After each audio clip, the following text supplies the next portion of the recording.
மதுரையில் கட்டப்பட்டுள்ள புதிய மேம்பாலத்திற்கு வீரமங்கை வேலு நாச்சியார் பெயர் வைக்கப்படும் என முதல்வர் ஸ்டாலின் அறிவித்துள்ளார். மதுரையில் கே. நகர் மற்றும் மேலமடை சந்திப்பில் கட்டப்பட்டுள்ள புதிய மேம்பாலத்தை முதல்வர் மு.க.ஸ்டாலின் இன்று திறந்து வைக்கிறார்.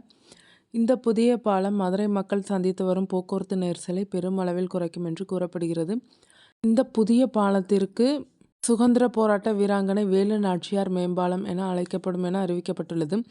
இந்த புதிய மேம்பாலம் ரூபாய் 150 கோடி செலவில் கட்டப்பட்டுள்ளது. மதுரையில் புதிதாக கட்டப்பட்டுள்ள மேம்பாலம் மதுரை மற்றும் சிவகங்கை ஆகிய 2 மாவட்டங்களை இணைக்கும் வகையில் அண்ணா பேருந்து நிலைய சந்திப்பில் தொடங்கி ஆவின் சந்திப்பு, மேலமடை சந்திப்பு வழியாக மதுரை சுற்றுச்சாலையில் இணைந்து சிவகங்கை மாவட்டம் பூப்பந்தியில் முடிவடைகிறது.